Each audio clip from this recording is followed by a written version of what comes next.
संयुक्त मोर्चा के अगवा कुछ कहना चाहते हैं, लेकिन यहाँ 101 लोग हैं जो शायद उनकी इज्जत इनके मन में नहीं है, और वो लोग सभी ऐसे हैं जो अनुभवी है। किसी ने 20 साल लगाए, किसी ने 50 साल लगाए। अगर ये लोग शोर मचाएंगे तो हम बंद कर देंगे, तो कैसा बोलने। धन्यवाद। हमारे जोगिंदर सिंह यादव आप बोलेंगे। हमारे बहुत ही योगेंद्र यादव जी अब आपको संबोधित करेंगे।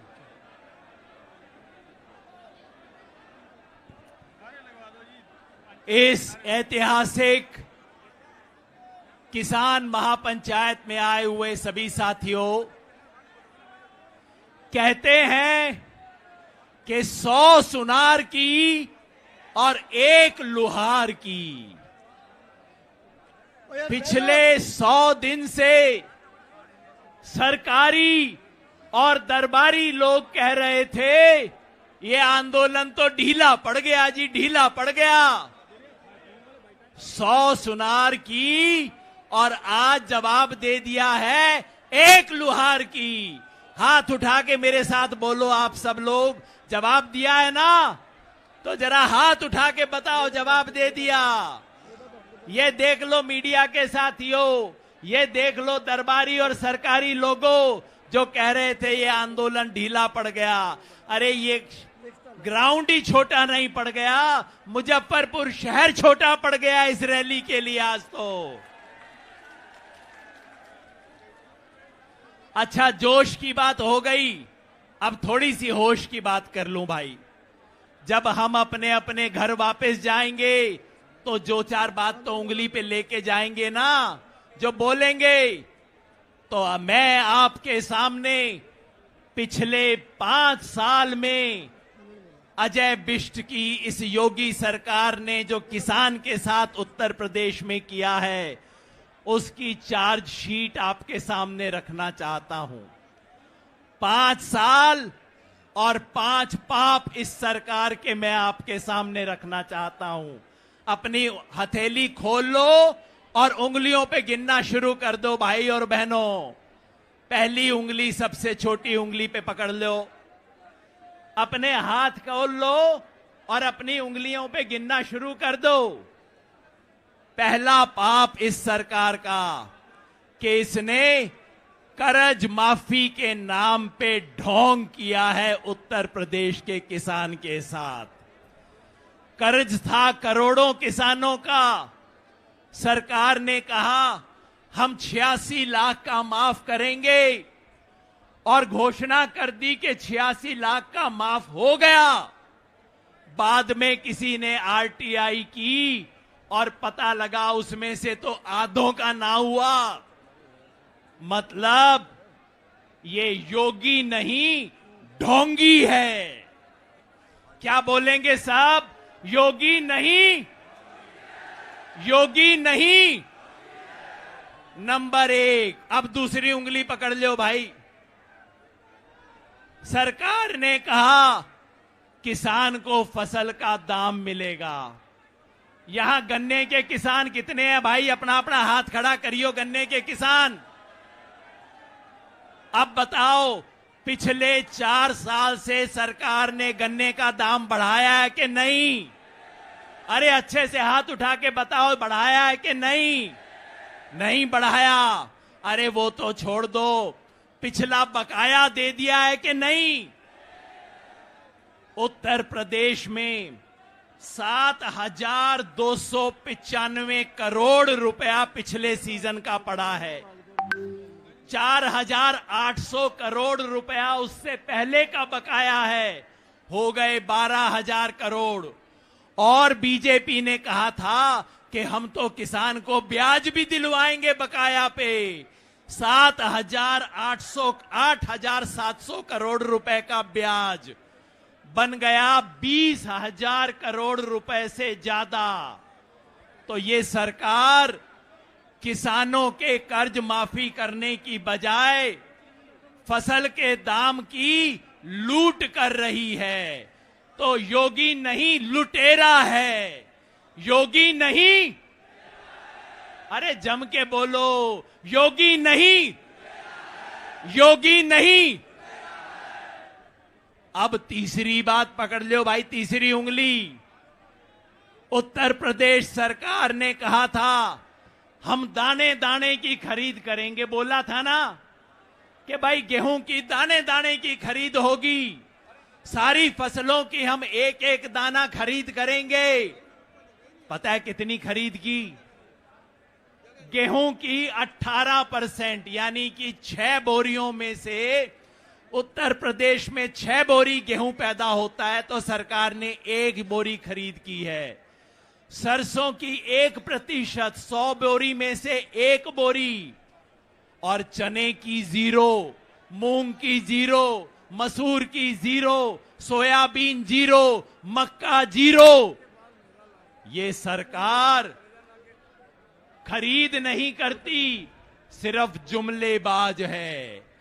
योगी नहीं, जुमलेबाज है। योगी नहीं। पीछे से आवाज ना आई मेरे को भाई, योगी नहीं। अब चौथी उंगली पकड़ लीजिए। मोदी सरकार ने कहा था कि हम फसल बीमा लेके आएंगे, प्रधानमंत्री फसल बीमा, सब किसानों का फसल बीमा हो जाएगा। उत्तर प्रदेश में सन 2017 में जब योगी सरकार आई तब 72 लाख किसानों का बीमा था, और आज कितने का है? पिछले साल 72 लाख से बढ़ना था, हो गया 72 का घट के 47। और इतने में क्या हुआ? जो कंपनियां हैं, प्राइवेट इंश्योरेंस कंपनियां, हमारे दो वाली कंपनियां जो हैं, उन्होंने उत्तर प्रदेश में 2,500 करोड़ रुपए का मुनाफा कमाया फसल बीमा के नाम पे। किसान से 2,500 करोड़ रुपया इन्होंने लूटा है। तो ये फरेब करते हैं। योगी नहीं, फरेबी है। योगी नहीं, योगी नहीं। और बस अब आखिरी बात, ये अंगूठा अपना देख लो भाई। इस सरकार ने किसानों को जाति और धर्म के नाम पे बांट के इन्हें तोड़ने की कोशिश की। अंग्रेजों ने जिस तरह फूट डालो और राज करो की नीति की, वही काम इस योगी सरकार ने किया है। जाति की बात तो आप पूछो मत, उत्तर प्रदेश में इससे बड़ी जातिवादी सरकार ना आई। देश के इतिहास में पहली बार मंत्रिमंडल में हर मंत्री की जाति गिनाई गई। और धर्म, ये वही मुजफ्फरनगर है जहां हिंदू मुसलमान में दंगा करवा के, हिंदू मुसलमान में खून की आंधी करके, खून की नदी बहा के इन लोगों ने राजनीति की थी। जो घर में आग लगा के अपनी रोटी सेके, वो घर का दोस्त है कि दुश्मन? ये देशद्रोही हैं। ये योगी नहीं, देशद्रोही है। भारत मां के 2 लाल हिंदू और मुसलमान में जो झगड़ा करवाए, वो भारत मां का बेटा नहीं हो सकता। ये देशद्रोही हैं। और आज मिलके मुजफ्फरनगर में हम कहते हैं, तुम तोड़ोगे, हम जोड़ेंगे। तो मिलके मैं चाहता हूं हम सब लोग बोले आखिर में, तुम तोड़ोगे। अरे मुजफ्फरनगर से आवाज कम से कम दिल्ली तक तो जानी चाहिए कि हम जोड़ेंगे। हम हिंदू मुसलमान को टूटने नहीं देंगे, जात बिरादरी टूटने नहीं देंगे। अरे लखनऊ में बैठे वालों, दिल्ली में बैठे वालों, तुम तोड़ोगे, तुम तोड़ोगे, तुम तोड़ोगे। किसान एकता, किसान एकता, भारत माता की। धन्यवाद योगेंद्र जी। देखिए, मुझे कुछ डॉक्टर साहब निर्देश हुआ है कुछ शॉर्ट लिस्ट करने का। अब मैं आमंत्रित करता हूं, अशोक धवले जी हैं हमारे ऑल इंडिया किसान सभा से। नहीं, हनन मोल्ला जी। हाँ, वो भी हैं। धवले साहब को बुला दो, एक बताओ किसको। नहीं, हनन मोल्ला जी ने बोलना है। ठीक है, बोलो। हनन मोल्ला जी 1 मिनट ले राजकौर जी बोलणगे। आओ फतेह दी सांझ पाइए। वाहेगुरु जी का खालसा, वाहिगुरु जी की फतेह। ए योधे ने, ए सूरमे ने, जो तेरी निगाह विच वैली ने, कहंदे योगी कंबल लाता, ए किसानां दी रैली ने, ए किसानां दी रैली ने। ਅਸੀਂ ਸੰਯੁਕਤ ਮੋਰਚੇ ਦੇ ਦਿੱਤੇ ਹੋਏ ਮਿਸ਼ਨ यूपी ਦੇ ਵਿੱਚ ਚੰਡੀਗੜ੍ਹ ਤੋਂ ਇਹ ਬੇਟੀ ਤੁਹਾਨੂੰ ਇੱਕ ਵਾਅਦਾ ਕਰਦੀ ਆ कि अगर तुसी साडा इस मिशन दे विच साथ दोगे, हम आपसे आगे होके इस मिशन में आपका साथ देंगे। असी बीजेपी दियां जड़ां पुट्टण दे लई चंडीगढ़ वाले वध तो वध चढ़ के थोड़ा साथ देवांगे। किसान मजदूर एकता, किसान मजदूर एकता। मौला जी, साथियों एक मिनट ध्यान से सुन लो। एक दिन जरूरी सूचना है, सुन लीजिए। वो ये है कि हमारा जो 25 तारीख को भारत बंद की कॉल थी, उसको संयुक्त मोर्चा ने बहुत सारे कारणों के चलते हुए वो 25 की जगह, शनिवार की जगह 27 सितंबर को दिन सोमवार को अब वो भारत बंद होगा। ध्यान से सुन लिया सबने, हाथ खड़े करके बताओ। 27 सितंबर सोमवार को भारत बंद होगा। 27 सितंबर को क्या होगा? 27 सितंबर को क्या होगा? 27 सितंबर को क्या होगा? भारत बंद, भारत बंद। धन्यवाद हनन मौला जी। मंचासीन नेतागण और ये विशाल समावेश में मेरे किसान भाइयों बहनों, मैं पहले संयुक्त किसान मोर्चा की ओर से और अखिल भारतीय किसान सभा के ओर से ये जो संघर्षशील ये जो समावेश है, मैं इसको अभिनंदन करता हूं। आज मोदी सरकार का 7 साल हुआ और ये 7 साल हिंदुस्तान के इतिहास में सबसे बुरा 7 साल है। मोदी सबके साथ विश्वासघात किया है। किसान के खिलाफ 3 कानून बना के और MSP ना दे के और इलेक्ट्रिसिटी बिल बढ़ा के किसान के साथ मैंने ये किया, धोखाधड़ी किया, विश्वासघात किया। मजदूर का खिलाफ 4 लेबर कोड बना के मजदूर के साथ विश्वासघात किया और हमारे जो 100 दिन का काम वो ना बढ़ा के मजदूर के साथ विश्वासघात किया और दलित हो, महिलाओं हो, पिछले वर्ग के लोगों का साथ 7 साल में लगातार ये जुल्म, अत्याचार और धोखाधड़ी चल रहा है। एसकेएम गठन हुआ है ये अत्याचार के खिलाफ आवाज उठाने के लिए और आज तक हमारा 600 कॉमरेड शहीद हुआ आंदोलन में और 2 को मोदी सरकार ने खून किया। एक हमारा प्रवीण, हमारा उत्तराखंड का और एक हमारा हरियाणा का हमारा राखल काजल, दोनों खून हुआ और बाकी हमारा 600 हमारा शहीद हुआ। मगर आज तक सरकार के पास कोई शहादत नहीं है। पार्लियामेंट में इसके लिए 1 सेकेंड शोक नहीं बताया गया। ये है हमारा पार्लियामेंट। नरेंद्र मोदी ने किसान का खाली बोल रहा है, एक टेलीफोन में दूर है, मगर हमारा साथ पहला जब 11 मीटिंग हुआ था उसमें गद्दारी हुआ, कोई मांग मानने के लिए तैयार नहीं है और आज लाल किला में जाके भाषण दे रहा है। पार्लियामेंट में सिर्फ 11 मिनट के लिए गया था, 11 मिनट, और बाकी समय पार्लियामेंट में जाके लाल किला में वो जाके झूठ बोला है। चिकित्सा टीम जहां भी हो तुरंत जो है एक बार मंच तक पहुंचने का काम करे। हमारे एक साथी की बहुत तबीयत खराब है, चिकित्सा टीम। तो साथियों, ये जो शहादत दिया, ये शहादत कभी व्यर्थ नहीं होने वाला है। आज संयुक्त किसान मोर्चा ने ये ऐलान किया है, ये लड़ाई को हम ऐलान किया है, हमारा लड़ाई अगले दिन में होगा। बीजेपी को हराओ, बीजेपी को हर जगह में हराना पड़ेगा। बीजेपी सरकार हमारा 1 नंबर का दुश्मन है, किसान का दुश्मन है, मजदूर का दुश्मन है, उसको हराना ही आज हमारा किसान का कर्तव्य है। ये हमारा इस मीटिंग का नारा है। ये लड़ाई को आगे बढ़ाने के लिए हमारा 2 कार्यक्रम है। अगले 27 जैसा होगा सितंबर, भारत बंद होगा मोदी सरकार, योगी सरकार का अत्याचार के खिलाफ। ये होगा एक प्रोग्राम और दूसरा होगा अगले महीनों में हर जिला में, हर राज्य में संयुक्त मोर्चा बनेगा। संयुक्त मोर्चा सिर्फ दिल्ली नहीं है, पूरे हिंदुस्तान के कोने कोने में संयुक्त मोर्चा बन के मोदी के खिलाफ, जोगी के खिलाफ लड़ाई को आगे बढ़ाएंगे। यही आज के मीटिंग का मकसद है। इस मीटिंग में आए हुए सारे साथियों को मैं धन्यवाद देता हूं और इस आंदोलन को आगे बढ़ाने के लिए हम आपको अपील करता हूं, इनकलाब जिंदाबाद, संयुक्त मोर्चा जी। अरे सुनो, अरे रुको भाई रुको। जिनकी आपको बहुत लंबे समय से तलाश थी, जिनका आप इंतजार कर रहे थे, अब आपके बीच में बलबीर सिंह राजेवाल जी अपनी बात रखेंगे। एक बार जोरदार जयकारा आप लगाएंगे।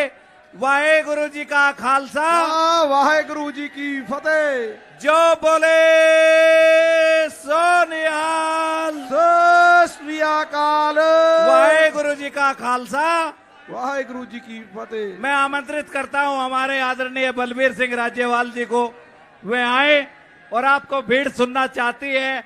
आप जो है संतोषजनक तरीके से पूर्ण समय में अपनी बात रखें। आपके ऊपर कोई बंदिशें नहीं है, आप हमारे बहुत सम्मानित नेता हो। बहुत ही माननीय आज की इस सभा में बैठे सभी भाइयों और बहनों, मंच पे बैठे अगवा, सबसे पहले सबको नमस्कार, राम राम, वाहेगुरु जी का खालसा, वाहेगुरु जी की फतेह। मैं अपनी बात शुरू करने से पहले एक बात करना चाहूंगा। आज का ये सम्मेलन बहुत ही गंभीर मुद्दों पे चर्चा के लिए हो रहा है। इसमें सारे देश से किसानों के नुमाइंदे शामिल हुए हैं। कोई तमिलनाडु से है, कोई अरुणाचल से है, कोई मध्य प्रदेश से है, कोई किसी राज्य से है, कोई किसी राज्य से है। और ये सभी अगवा जिन्होंने अपनी जिंदगी लगा दी किसानों के लिए, किसी के पास 20 साल का तजुर्बा है, किसी के पास 30 साल का तजुर्बा है, सभी लोग माननीय हैं।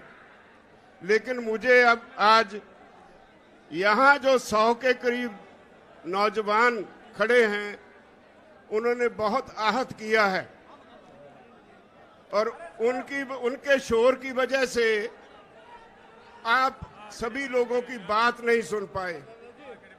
ये एक तरह से मैंने गिला किया है टिकैत साहब को कि जो अगवा यहाँ आए, एक तरह से उनकी बेइज्जती करने के बराबर है। क्या इनको कंट्रोल किया जा सकता है क्या?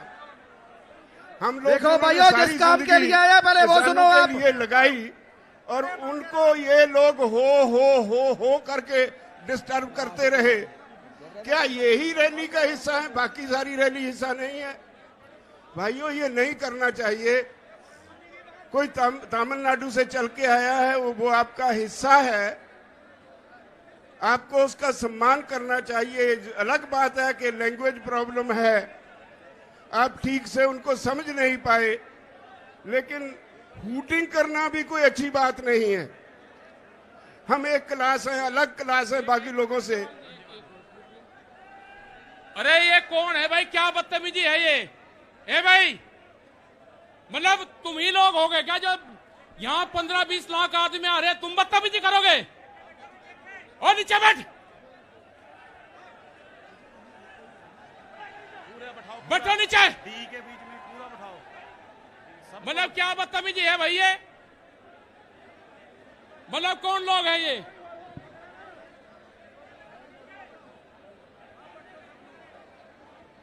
मतलब 20 लोग बदतमीजी कर रहे हैं तो ये मान ना जाए कि किसी ने आपको यूनियन के झंडे लगा के किसी ने आपको भेजा गया है।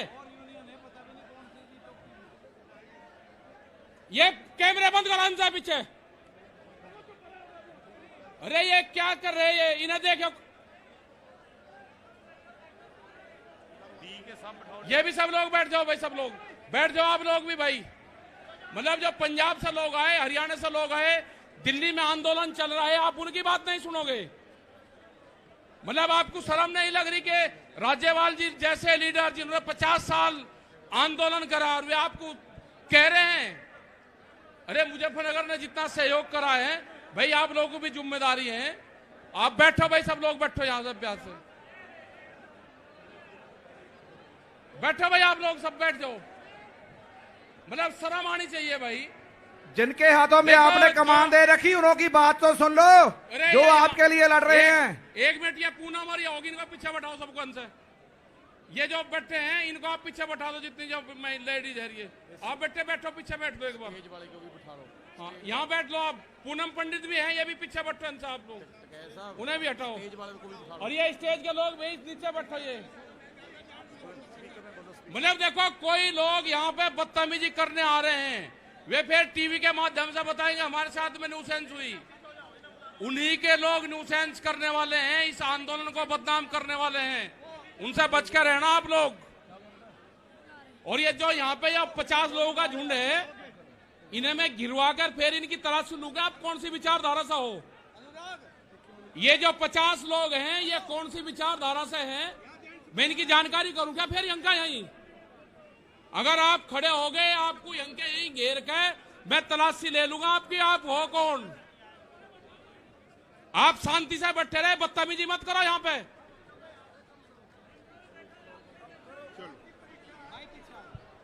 बहुत धन्यवाद टिकैत साहब।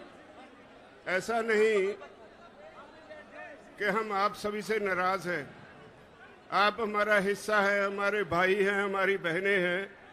मैं कल आ रहा था पंजाब से, जिस तरह से रास्ते में आपने लंगर लगाए, जिस तरह से आप हमें इज्जत दे रहे थे, उसके लिए मेरे पास शब्द नहीं आपका धन्यवाद करने के लिए। मुजफ्फरनगर के लोगों ने इतना प्यार दिया, पंजाब के हरियाणा के लोग जब आ रहे थे इतना प्यार दिया, इतना सत्कार दिया, उसके लिए मेरे पास शब्द नहीं धन्यवाद देने के लिए। लेकिन ये छोटी सी घटना हुई, मैंने उस पे गिला किया। बात आप सब की है, आप सब यहां क्यों बैठे हैं ये समझना होगा। आज सारा देश एक खास तरह के संकट में है। जो आदमी सख्त मेहनत करता है वो भूखा मर रहा है, जो आदमी एसी में बैठा है, जो आदमी एक कॉरपोरेट हाउस चलाता है, देश की सारी दौलत उसकी तरफ धक्के से जा रही है। हम सरकार चुनते हैं, हमारे देश का संविधान कहता है government of the people, by the people, for the people. ये बदकिस्मती से हमसे एक गलती हो गई, ये हिंदू मुसलमान का नाम लेकर भाजपा वाले सत्ता में आ गए तो सरकार बन गई government of the people, for the corporate, by the people. लोग चुनते तो हैं सरकार, लेकिन वो सरकार आज लोगों के लिए नहीं होती। हम अपने नुमाइंदे चुनते हैं, वो पार्लियामेंट में जाते हैं, विधानसभा में जाते हैं। उनकी पहली ड्यूटी ये होती है कि वो वहां जाकर ऐसी पॉलिसीज बनवाएं जिससे लोग शांति से अपना जीवन जी सके, ऐसे कानून बनवाएं जिससे लोगों को तरक्की करने में मदद मिले। लेकिन हो क्या रहा है, कुछ कॉरपोरेट हाउसेस, आज देश की हर चीज उनके लिए सेल पे लग गई है। रेलवे बेच दी अडानी को, हवाई अड्डे अडानी को, तेल का बिजनेस अंबानी को, कम्युनिकेशन अंबानी को, एयरपोर्ट अडानी को। एक एक करके देश के असेट्स जो हैं, देश की जो मूल्यवान चीजें हैं, जो देश के लोगों के खून पसीने की कमाई से खड़ी की गई, वो सारी बेची जा रही हैं। तो अब कृषि सेक्टर रह गया था। मोदी सरकार ने इस पे भी कॉर्पोरेट हाउसेस के सामने परोस के रख दिया। सारी दुनिया का फेल हुआ मॉडल हमारे देश के किसानों पे लादने की कोशिश की जा रही है। 3 कानून बनाए, हमने 11 बार बहस की। भाइयों, मैं आपको बधाई देता हूं, इखलाक आपका बहुत बड़ा है। इखलाकी तौर पे आप ये जो केस है जीत चुके हैं। लेकिन सरकार बदइखलाक है। जितने कानून बनाए उन पे एक एक क्लॉज बाय क्लॉज हमने बहस की और उनके पास कोई जवाब नहीं, लेकिन झूठ बोलने में बहुत माहिर हैं। और इसी वजह से आज सारा देश इस आंदोलन में कूद पड़ा है। ये नहीं कि आज पंजाब, हरियाणा, उत्तर प्रदेश, राजस्थान या उत्तराखंड ही इसमें योगदान दे रहा है। ये तमिलनाडु वाले भाई ऐसे ही नहीं आए, ये मध्य प्रदेश के भाई और ये दूसरे राज्यों से जो हमारे साथी आए हैं वो यूं ही नहीं आए। उनके प्रांत में भी यह आंदोलन पूरा जोर पकड़ चुका है। और एक बात कहूं, जितना ये आंदोलन जोर पकड़ रहा है उतनी मोदी की, उसकी भाजपा की जड़ें उखड़ रही है।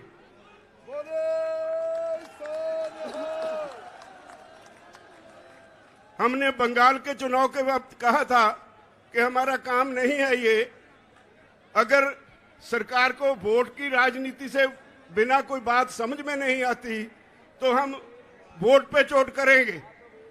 हम बंगाल गए, वोट पे चोट की, तो आज कहां है वो जो पूरा जोर लगाया हुआ था अमित शाह और मोदी जी ने? मोदी दोनों को लोगों ने मांझ के रख दिया। जिंदाबाद। अब वो कहते थे ये तो पंजाब से हैं, ये तो हरियाणा से हैं, ये तो थोड़े से यूपी से हैं, थोड़े से राजस्थान से हैं, और कभी खालिस्तानी, कभी पाकिस्तानी, कभी आंदोलनजीवी, पता नहीं क्या क्या नाम दिए हमें। जिसे अन्नदाता कहते थे उसे तरह तरह से गालियां दी गई। वो गालियां सारे देश के किसान ने सुनी और उनके दिल पे उकरी गई, और यही वजह है आज इतनी संख्या में लोग यहां आए हैं। इतनी गालियां मेरे ख्याल में अपने जीवन में इस देश का किसान तो भूल नहीं पाएगा, कभी बीजेपी को माफ नहीं करेगा। अब वो कहते हैं राजहट है, कहने के लिए जवाब कोई नहीं। 9.5 महीने से किसान बॉर्डर पे बैठा है। पंजाब का किसान तो 2 महीने पहले रेलवे की पटरियों पे भी बैठा रहा। ये तो 1 साल से ऊपर हो गया पंजाब से शुरू हुए आंदोलन को। आज सारे देश का किसान सड़कों पे है और अब भी उन्हें समझ नहीं पड़ रही। आज का आपका ये इकट्ठ, ये एक वार्निंग सिग्नल है मोदी सरकार को कि राहे रास पर आ जाओ वरना मिटा दिए जाओगे। हम 27 तारीख को फिर एक हमने प्रोग्राम दिया है। अभी मेरे साथी कह रहे थे 27 तारीख को भारत बंद की कॉल दी है। इससे पहले भी हमने कई कॉल्स दी। संयुक्त मोर्चा यहां से कॉल देता है और सारे देश में वो सफल हो जाती है। अब 27 तारीख 27 सितंबर है। मेरी निवेदन है इस देश के किसानों के अलावा व्यापारी वर्ग को, मुलाजिम वर्ग को, वो गलतफहमी में है। ये आंदोलन सिर्फ किसानों का नहीं है, ये सारे देश के लोगों का आंदोलन है। देश की होंद का होंद बचाने का आंदोलन है, लोगों का अस्तित्व बचाने का आंदोलन है, भविष्य बचाने का आंदोलन है। बचोगे आप भी नहीं अगर इस किसान आंदोलन में साथ नहीं दोगे। बड़े बड़े कॉरपोरेट हाउसेस, बहुत बड़े बड़े 10-10, 20-20 एकड़ में मॉल्स खोलने के लिए तैयार हैं यहाँ पे। अब कॉरपोरेट हाउसेस के मन में एक पानी आ गया मुंह में। वो कहते हैं हर काम में घाटा हो सकता है, हर बिजनेस में घाटा हो सकता है, लेकिन कृषि में कभी घाटा नहीं होगा। इसलिए उन्होंने समझा कि हर आदमी खाना खाए बगैर तो जी नहीं सकता, तो जो कृषि में पैदा होता है उसको कब्जे में ले लो। आज दुनिया के विकसित देशों में, हाँ भाई फिर लगा लेना नारा, दुनिया के विकसित देशों में कॉरपोरेट हाउसेस में दौड़ लगी है जमीन खरीदने की। लाखों हेक्टेयर जमीन एक एक कॉरपोरेट हाउस खरीद रहा है। अगर वो सफल हो गए तो याद रखो, हर गरीब की रोटी अमीर कॉर्पोरेट हाउस के गोदाम में कैद हो जाएगी। ये देश दोबारा फिर गुलाम हो जाएगा। इसको बचाने की जरूरत है, इसको बचाने की जरूरत महसूस करके ये सारे देश का आंदोलन बन गया है। तो मेरी सबसे निवेदन है, जो भाई दूसरे काम भी करते हैं, बारी उनकी भी आने वाली है। जब सरकार हमें ये कहती है कि भाई आपकी ये कानून वापस लेने में हमें कोई आपत्ति नहीं, लेकिन हमने बहुत से सुधार किए हैं, बहुत से लेबर लॉज बनाए हैं, अगर आपके ये कानून वापस ले लिए तो कल को लेबर वाले आके बैठ जाएंगे। तो हमने कहा कि अगर इतने पाप किए हैं तो गंगा नहा लो एक ही बार, सारे वापस ले लो। और उनके पास कोई जवाब नहीं। इसका मतलब है वो मानते हैं कानून उन्होंने गलत बनाए, संवैधानिक तौर पे गलत बनाए, देश के लोगों के खिलाफ बनाए, देश के किसान के खिलाफ बनाए। और अब जब किसान को समझ आ गई, वो इनके सर पे आके बैठ गया, तो इनको कोई रास्ता नहीं मिल रहा। वो कहते हैं हमें कोई रास्ता बताओ जिससे हमारी इज्जत बच जाए, आपका काम बन जाए। हम उनकी इज्जत बनाने के लिए तो आए नहीं, हम तो अपना हक लेने के लिए आए हैं। ये कोई छोटी बात थोड़े है कि 9-10 महीने लगातार किसान धरती पे सोए, सर्दी निकल गई, गर्मी निकल गई, बरसात निकल गई, और हमने कह दिया है इस सरकार को कि जब तक आप चाहोगे 2024 तक भी हम यहीं बैठे रहेंगे, तब तक वापस नहीं जाएंगे, जब तक कानून वापस नहीं होंगे।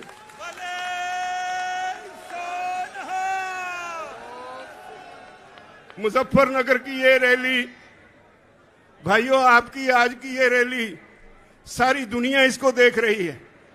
पिछले हफ्ते अमेरिका में वहां के गोरे किसानों ने आपके हक में एक बहुत जबरदस्त मुजाहरा किया, और उन्होंने जो मैसेज सोशल मीडिया पे दिया, वो कहते हैं भारत के किसानों हम आपके साथ हैं, भारत के किसानों डरना मत। इन्होंने हमें डरा के कॉरपोरेट्स के चुंगल में फंसा दिया, और आज हमारी हालत ये है कि कॉरपोरेट का नाम सुनते ही हमें कंपकपी छिड़ जाती है। मत डरना इनसे, आपके साथ सारी दुनिया के लोग हैं। हाउस ऑफ कॉमन्स में 2 बार बहस हो चुकी है आपके इन कानूनों के ऊपर। ऑस्ट्रेलिया में, न्यूजीलैंड में, कनाडा में, हर देश की पार्लियामेंट पे चर्चा हो गई। विदेशों में सरकार की खिल्ली उड़ रही है। तो आपके आज के इस रैली ने एक चेतावनी दी है, मैं समझता हूं, मोदी सरकार को और भाजपाइयों को। या तो वो राह रास्त पे आ जाएं, वरना अब इस आंदोलन को आप रोक नहीं पाओगे। ये घर घर चला गया। पंजाब और हरियाणा में तो स्थिति आज ये है कि कोई भी पॉलिटिकल पार्टी जाती है पंजाब में किसी गांव में, लोग उनके लीडरों को घेर लेते हैं, नहीं घुसने देते। हरियाणा में भाजपा की बोलती बंद कर दी किसानों ने। उसके चीफ मिनिस्टर को भी वो नीचे नहीं उतारने देते हेलीकॉप्टर। इन्होंने करनाल में इतनी बुरी तरह से निहत्थे किसानों को पीटा, जिसमें एक भाई हमारा शहीद भी हो गया। और हमने 6 तारीख तक वार्निंग दे रखी है हरियाणा की सरकार को कि या तो उस ऑफिसर के खिलाफ जिसने सर फोड़ने की हदायत की पुलिस को, या तो उसके खिलाफ 302 का मुकदमा दर्ज करो, नहीं तो फिर 6 तारीख को आपकी सेक्रेटेरिएट को घेर लेंगे। 6 तारीख को हरियाणा का किसान बड़ी संख्या में करनाल में इकट्ठा हो रहा है। हमारा वो भाई जो हमारे लिए बहुत कीमती साथी था, जो बहुत देर से आंदोलन में काम कर रहा था, वो आम गरीब किसान के परिवार से था। उसके पीछे उसकी जिम्मेदारियां रह गई। वो हम सब लोगों की जिम्मेदारी है कि हम उसकी, हमारे दिवंगत साथी की आत्मा की शांति के लिए प्रार्थना करें। और ये 6 मुझसे गलती से कहा गया, 7 तारीख को करनाल में इकट्ठ रखा गया है। अगर सरकार उस ऑफिसर के खिलाफ 302 का मुकदमा दर्ज नहीं करेगी तो हरियाणा के किसान इकट्ठे होके वहां सिविल सेक्रेटरीट को घेराव कर लेंगे, नहीं छोड़ेंगे उसको। और वो कंस्टिट्यूएंसी मुख्यमंत्री खट्टर की कंस्टिट्यूएंसी है। यूं ही नहीं उसने पुलिस को ऐसी हदायतें दी, हर सीएम अपने हलके में अपनी चॉइस के ऑफिसर रिक्रूट करता है। अगर वो आज जो ऑफिसर है पता चला है वो आरएसएस के एक कार्यकर्ता का भतीजा है, अगर उसे ताकत इतनी चढ़ी है तो देख लेंगे, हम भी तैयार हैं फेस करने को। अब तो पंजाब में भी शुरू हो गया। मोगा पे किसानों पे लाठियां चली, माछीवाड़ा पे वो कुछ कर नहीं पाए, सुखबीर बादल रास्ता छोड़ के किसी और रास्ते से भाग गए, लेकिन एक झूठी एफआईआर वहां भी हमारे वर्कर्स पे उन्होंने दर्ज कर ली। तो हम इन बातों से डरने वाले नहीं हैं। लड़ाई बहुत अहम है, लड़ाई हमारे भविष्य की है, हमारे बच्चों की है। इसलिए मैं आप सभी से निवेदन करता हूं, जिस तरह से आप आज संयुक्त किसान मोर्चा की कॉल पे मुजफ्फरनगर में बड़ी संख्या में आए हैं। मुझे पता है सरकार ने रेल्स बंद कर दी, नेट बंद कर दिया, लेकिन पता नहीं कितनी कितनी दूर मुजफ्फरनगर से बाहर हमारे साथी बसों में, कारों में जो आए हैं, इस वक्त भी उनको यहां आने के लिए रास्ता नहीं मिल रहा, सारे रास्ते चौक हो गए और वो वहीं खड़े इंतजार कर रहे हैं अपनी बारी का। जब ऐसे लोग बाहर निकल आए, आम जनता बाहर निकल आए, तो सरकारें कुछ बिगाड़ नहीं सकती। मैं समझता हूं मोदी सरकार को सोचने और समझने का समय आ गया है, वरना सरकारें बड़ी नहीं होती, लोग बड़े होते हैं। वरना सरकार को इसकी सजा जरूर मिलेगी, हर हालत में सजा मिलेगी। मैं आप सब भाइयों से एक निवेदन करना चाहता हूं, हम सभी, हमने छोटी सी कॉल दी, आप इतनी संख्या में आ गए, यूपी सारी हिल गई। मुझे लगता है जिस तरह आप आए हैं, यहां बंगाल वाला फार्मूला दोबारा दोहराने जा रहे हैं आप। बड़े सोनिहाल, इसमें कोई शक नहीं मुझे कि अगर बीजेपी को वोट पे चोट ही नजर आती है तो आज के इस समागम के बाद वोट पे चोट लगाने के लिए माहौल तैयार हो गया। मोदी जी तैयार हो जाओ, मैदान में देखेंगे।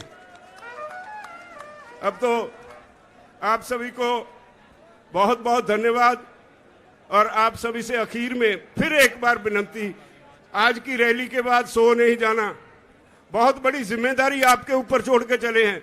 मैं कल से यहाँ आया हूँ, एक रिश्तेदारी में ठहरा था, बहुत से लोग मुझे मिलने आए, एक ही बात कह के मैं क्षमा मांगूंगा। बहुत से लोग मुझे मिलने आए, जो भी आया उसने आते ही पहली एक बात कही कि ये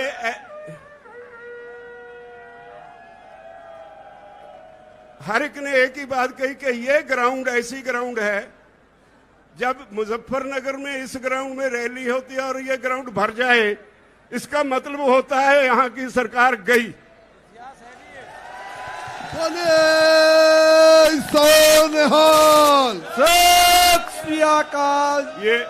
ये इस मैदान का इतिहास है।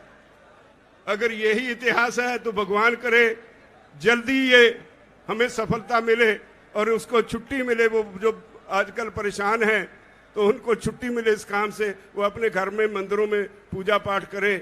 और मुझे उम्मीद है कि आप सफल होंगे, हम जीतेंगे, हर हालत में जीतेंगे। मोर्चा जीता हुआ है, कोई हरा सकता नहीं। बहुत बहुत धन्यवाद। बोले सोनिहाल। देखिए मैदान आपसे वाहिगुरु जी का खालसा, वाहिगुरु जी की फतेह। बहुत बहुत धन्यवाद। जो वीआईपी लंगर है आप उसमें भोजन ले लें। मैं मेधा पाटकर जी से निवेदन करूंगा 1 मिनट के लिए। अब देखिए बहुत समय हो चुका है, 1-1 मिनट में अपनी बात समाप्त करें। मेधा पाटकर जी और इनके बाद जो है डॉक्टर दर्शनपाल सिंह जी तैयार रहे। डॉक्टर दर्शनपाल जी। भाई मंच से बैठ जाओ सब लोग। गुरसेवक सिंह, जीतू सिंह, सितारगंज उत्तराखंड से जो लोग पहुंचे हैं उनका बहुत बहुत धन्यवाद। जीतू जितेंद्र सिंह उर्फ जीतू युवा अध्यक्ष है हमारे उत्तराखंड के। मेधा पाटकर जी,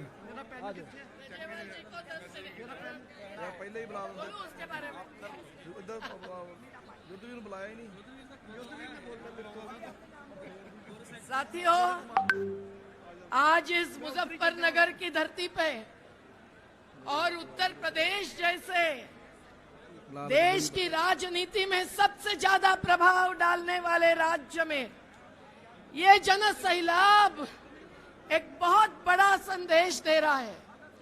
ये केवल ऐतिहासिक नहीं है, ये भविष्य की पुकार है और हम आपको सलाम करते हैं। किसान मजदूर एकता जिंदाबाद, किसान मजदूर एकता जिंदाबाद, जिंदाबाद जिंदाबाद। साथियों, जब पिछली बार मुजफ्फरनगर में आए थे तब वो हिंदुत्व का एक प्रकार का संदेश था। निरपराध युवाओं की हत्या हो गई थी, हम घर घर पहुंचे थे। आज मुजफ्फरनगर दंगा करने के लिए यहाँ नहीं आया है, एक पंगा लेने के लिए आया है और वो पंगा मोदी सरकार के साथ आप लेके रहेंगे, आप सफल होंगे तो देश बचेगा, देश बनेगा। हम लोग जानते हैं कि अयोध्या का मुद्दा बनाने वाले हिंदुत्व के नाम पर अंधत्व फैलाते हैं, अस्मिता का मुद्दा लेते हैं, अस्तित्व के जीने मरने के मुद्दे जो किसान मजदूरों के हैं उनको नजरअंदाज करते हैं।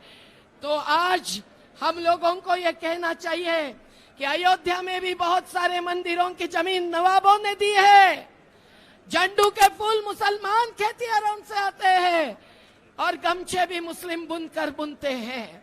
तो साथियों, आज उत्तर प्रदेश की जनता, जबकि हिंदू मुस्लिम सिख ईसाई आपस में है बहन भाई, ये कहकर एक अनोखी एकजुटता और ताकत दिखा रही है। तो मोदी सरकार की ये काले कानून नहीं, जो काली नजर है, एक व्यक्ति की नहीं, एक विकृति की बात है, उसके सामने ये जनता ही जवाब देके रहेगी, लड़ेगी और जीतेगी। और इसीलिए मैं तो मानती हूँ कि गांव से जुड़ाव है, गली से जुड़ाव है। इसीलिए राकेश टिकाई, थनन मौला जी, योगेंद्र यादव जी, राजेवाल जी, दल्लेवाल जी, सभी के नेतृत्व में आप संयुक्त किसान मोर्चा को ये इतनी बड़ी ताकत दे चुके हैं कि आप अब यही संदेशा देंगे कि नोटबंदी के खिलाफ आपकी वोट बंदी होगी, वोट बंदी। क्या मंजूर है? क्या मंजूर है? तो नोटबंदी के खिलाफ वोट बंदी, नोटबंदी के खिलाफ वोट बंदी, नोटबंदी के खिलाफ वोट बंदी। आप समझिए कि एक ही मिनट में मैं आखिरी पॉइंट बताती हूँ कि ये संसद भवन ही नहीं तोड़ रहे हैं, ये जनतंत्र तोड़ रहे हैं। ये लोगों के, किसानों की जमीन, नदियां, पानी, सब कुछ जिस गुजरात के अडानी अंबानी ने इनको बनाया, उत्तर प्रदेश ने ऐसा तो प्रधानमंत्री कभी नहीं बनाया था, नहीं बनने दिया था। लेकिन गुजरात के अडानी अंबानी ने बनाया। जिस गुजरात के साबरमती आश्रम को भी गांधी को भूलकर मोदी अभी कॉर्पोरेट्स के हाथ में सौंपने जा रहे हैं। ऐसे मोदी जी अब सेंट्रल विस्टा के नाम पर 22,000 करोड़ नहीं, 50,000 करोड़ उसके द्वारा अपना प्रोजेक्ट बना रहे हैं। रेल भवन तोड़ेंगे, म्यूजियम तोड़ेंगे। मैं बस इतना ही कहूंगी कि ये जनतंत्र पर आघात कर रहे हैं, जनतंत्र का भवन ही नहीं बुनियाद तोड़ रहे हैं। तो अगर ग्राम पंचायत, ग्राम सभा चाहिए, अगर गन्ने से लेकर कपास तक, गेहूं से लेकर मकाई तक हमारे आदिवासी किसानों के उपज को हमारे पशुपालकों के दूध को और हर प्राकृतिक संसाधन को अगर सही दाम चाहिए और कंपनियों की जागीर नहीं, ये स्पष्ट रूप से संदेश देना चाहिए। तो हम लोगों को ये जन संसद का रूप हर गांव-गांव में पहुंचाना है, जिले-जिले में पहुंचाना है। तो मैं एक ही नारा दे दूंगी कि जन संसद में ही होगा कानून पर निर्णय। कानून उन्होंने बनाए, 21 घंटे में 20 कानून लाए, लेकिन किसानों की ये जन सैलाब की ताकत आज वो तीनों कानूनों को निरस्त कर चुकी है। यही यहां से जाहिर होना चाहिए। और 25 सितंबर को भारत बंद, 27 सितंबर को भारत बंद वोट बंदी का संदेश देगा, तो ही हम लड़ेंगे और जीतेंगे। तो लड़ेंगे, जिसको जीतेंगे लगता है वही हाथ उठाओ भाई। लड़ेंगे, जीतेंगे, लड़ेंगे, जीतेंगे। कौन बनाता हिंदुस्तान? भारत का मजदूर किसान।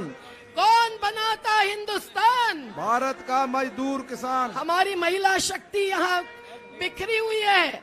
अगली बार महिला शक्ति और ज्यादा संख्या में आएगी। पूनम पंडित जी के साथ जो हुआ, उसके लिए हम संयुक्त किसान मोर्चा दोषी नहीं है, हम क्षमा मांगते हैं। पर महिला शक्ति आई है, नई रोशनी लाई है। महिला शक्ति आई है, ये आपको बोलना पड़ेगा। जिंदाबाद साथियों, जिंदाबाद, जिंदाबाद। देखिए डॉक्टर दर्शनपाल जी, अब आप सूक्ष्म शब्दों में विचार रखें। और इनके बाद हमारे नरसिम्हा जी है तेलंगाना के, 1 मिनट में वो अपनी बात खत्म करेंगे। आप दर्शनपाल जी आपके सामने आएंगे। ये जो माला आप सामने देख रहे हैं, इसकी धागा ये दर्शनपाल जी हैं। संयुक्त मोर्चे की माला बनाने में सबसे महत्वपूर्ण इन्हों का काम है। कोई बात नहीं।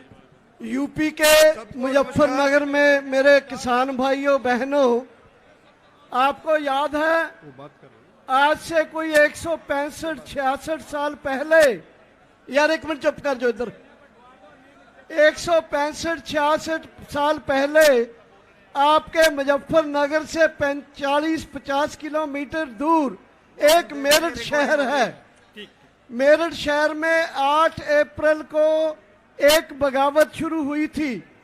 वो बगावत थी 1857 का विद्रोह। और उस 1857 के विद्रोह ने क्या किया था? एक ईस्ट इंडिया कंपनी का 100 साल का राज खत्म किया था। एक कंपनी का राज 100 साल का। और यूपी के लोगों को इस बात के लिए बधाई है, 1857 का जो विद्रोह था, जो क्रांति थी, उसकी आज झलक मुजफ्फरनगर के ग्राउंड में दिखाई दे रही है। क्या आप लोग 1857 जिसने 1757 से आई ईस्ट इंडिया कंपनी का राज खत्म किया था, क्या आप लोग मोसेटो, कारगिल, अडानी, अंबानी का, मोदियों और हमारे अमित शाह का जो राज किया जा रहा है, उसको खत्म करने की एक कसम लेते हो तो हाथ खड़े करो, नारा लगाओ, मोदी अमित शाह गद्दी छोड़ो, मोदी अमित शाह गद्दी छोड़ो, कारपोरेट्स खेती छोड़ो। साथियों, हमने 9 अगस्त को जब संसद, किसान संसद चली, उसमें पास किया कि हम देश में ये नारा मोदी अमित शाह का लेके जाएंगे और कारपोरेट का विरोध करने के लिए लेके जाएंगे। अब 27 को भारत बंद है। उससे पहले राज्यपाल जी ने बताया करनाल में जो साथी शहीद हुआ, उसके विरोध में करनाल अनाज मंडी में पंचायत है। 15 सितंबर को जयपुर में किसान पंचायत है। 9 और 10 सितंबर को आपके लखनऊ में किसान संगठनों की बड़ी मीटिंग होने जा रही है, जिसमें यूपी का संयुक्त किसान मोर्चा बनेगा और उसका आगाज होगा। और यूपी में उसके बाद हम यूपी के हर जिले में संयुक्त किसान मोर्चे का गठन करेंगे। सो जैसे बताया 3 कानून की लड़ाई है हमारी। पंजाब में हमारे संगठनों ने आज से 15 दिन पहले गन्ने का रेट 360 रुपए करवाया है। यूपी में मुझे पता चला हमारे यहाँ करोड़ों का बकाया ही नहीं, हमें रेट भी 325 मिल रहा है, 35 रुपए कम है। क्या संयुक्त किसान मोर्चे को गन्ने का 360 रुपए लेने के लिए लड़ाई लड़नी चाहिए या नहीं लड़नी चाहिए? तो मैं आपको यकीन दिलाता हूं कि आने वाले समय में 3 कानून के साथ, एमएसपी के साथ, गन्ने की कीमत लेने के लिए, बकाया लेने के लिए, बिजली मोटरों को मुफ्त कराने के लिए साथ जोड़ के यूपी के संगठन 9 और 10 को जो लखनऊ में बैठक होगी उसमें ऐलान करेंगे कि हमें गन्ने की लड़ाई लड़नी होगी। और मैं यकीन दिलाता हूं कि अगर संयुक्त किसान मोर्चे की ताकत के साथ पंजाब के किसानों को गन्ने की कीमत मिल सकती है, यूपी में तो बहुत बड़ी गिनती में है गन्ने के किसान। सो आओ आज मुजफ्फरनगर के इस ग्राउंड से कसम खाएं कि खेती के विरोध 3 कानून और एमएसपी, गन्ने की कीमत, बिजली की मुफ्त लेने की जो लड़ाई है उसको आगे बढ़ाएंगे। आपका बहुत बहुत धन्यवाद। हाँ, अगली बात एक भूल गया मैं।